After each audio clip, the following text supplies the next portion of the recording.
If you feel lonelier now than you did 20 years ago, you're not imagining it, and it's not your fault. Maybe your kids grew up and moved away. Maybe you retired and suddenly the phone stopped ringing. Maybe your spouse passed, or your closest friends moved closer to their grandkids instead of you. Whatever the reason, you've probably noticed something strange. Loneliness after 50 doesn't feel the same as it did when you were younger. It's heavier, it sits differently, and honestly, most people your age are feeling it too, even if they never say it out loud. So today we're going to talk about why that is, and more importantly, what actually helps. Not vague advice like just get out there. Real practical steps. In this video, I'm going to walk you through 3 reasons loneliness changes after 50. Reasons that have nothing to do with you being antisocial or too old to make friends. Then I'll give you 5 things you can start doing this week to genuinely feel more connected. Stick with me to the end because the last one is the one people skip, and it's usually the one that matters most. Picture this. A man retires after 35 years at the same company. For 3 decades, he had built-in social contact every single day. Co-workers, lunch conversations, office small talk. He didn't even think of it as socializing. It was just life. Then one Monday morning, there's no alarm, no meetings, no one to talk to. By week 3, he realizes he hasn't had a real conversation in 4 days, not because he's avoiding people, because the structure that used to create connection, work, school pickups, raising kids, quietly fell away, and nobody replaced them. This happens to so many people after 50 in different ways. It's not that you became less social.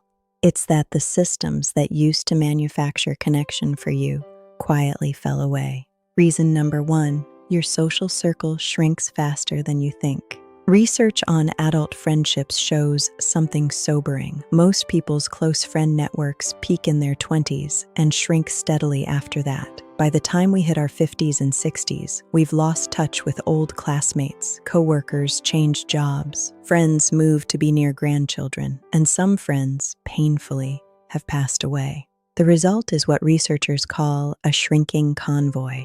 Picture your friends as a convoy of cars traveling alongside you through life. As the years go on, fewer and fewer cars are still next to you. It's not because you did anything wrong, it's just math, and it's just time.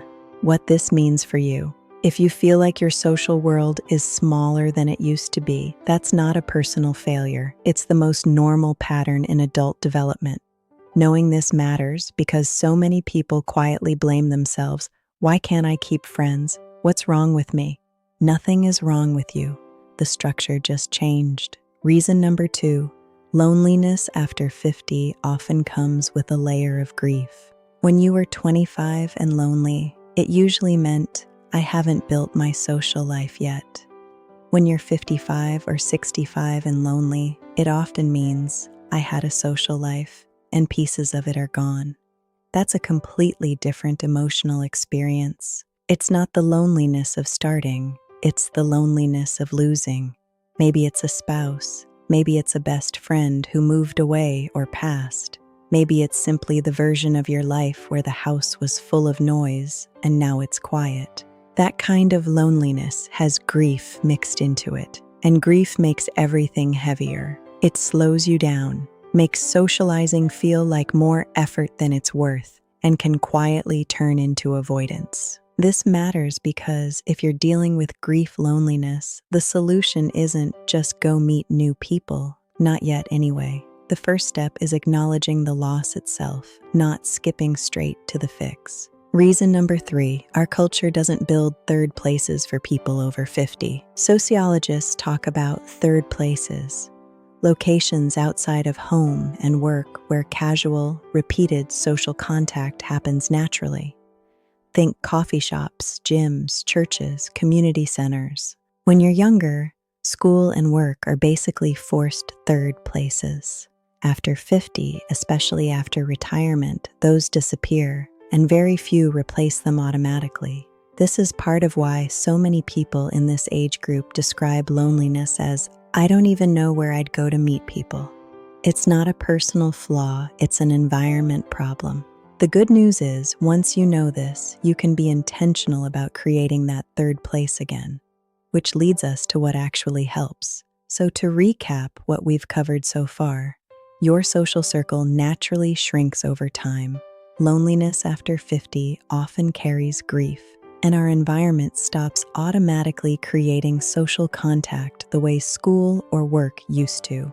None of that is your fault. Now let's talk about what to actually do about it.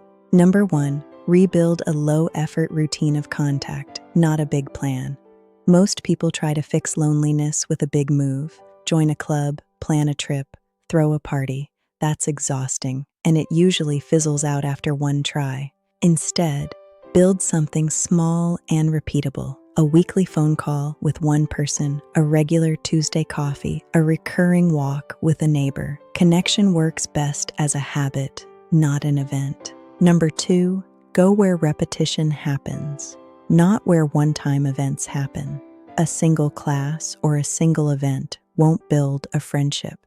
Friendship research suggests it takes dozens of hours of contact over time before a casual acquaintance becomes a real friend. So look for things with built-in repetition: a weekly class, a volunteer shift, a regular game night, a recurring group at your local senior center or library. The magic isn't in the activity, it's in showing up to the same people repeatedly. Number 3, let yourself grieve before you try to replace. If your loneliness is tied to a loss, a spouse, a friend, a chapter of your life, give yourself permission to grieve that specific loss before forcing yourself into new social situations. This isn't about waiting forever. It's about not skipping the step.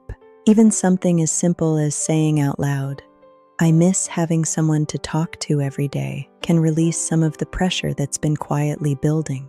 Number 4, reach out first, even though it feels uncomfortable. Here's an uncomfortable truth. After 50, almost everyone is waiting for someone else to reach out first. If you send one text, "Hey, thinking of you, want to grab coffee?" you are very likely the only person in that other person's life who reached out that week.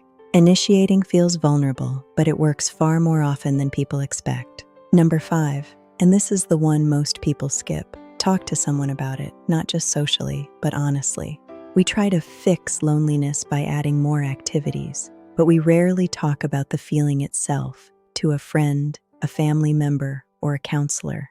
Saying the words, "I've been feeling really lonely lately," out loud to one trusted person does something that no club or hobby can replace. It makes you feel seen, not just busy. If the loneliness has been heavy or long-lasting, it's also worth mentioning to your doctor or a counselor, because ongoing loneliness is connected to both mental and physical health, and you deserve support, not just a to-do list. Let's bring it all together. Loneliness after 50 isn't a personal failure. Your social circle naturally shrinks. There's often grief mixed in, and the world stops automatically creating connection for you the way it used to. To rebuild it, create small, repeatable routines, choose places with built-in repetition, let yourself grieve what you've lost, reach out first, even when it's uncomfortable, and talk honestly about how you feel. Not just to fill your calendar, but to feel truly understood. If even one of these hit close to home, I'd love to know. Drop a comment and tell me which one. And if this video helped you feel a little less alone today, that's exactly why this channel exists. Subscribe, because next week we're talking about something just as important: why anxiety after 50 can feel so different from anxiety when you were younger, and what's actually going on in your brain when that happens. Whatever stage you're in right now, just know this: feeling lonely doesn't mean you're alone in feeling it, and that in itself is a kind of connection. Take care of yourself. I'll see you in the next one.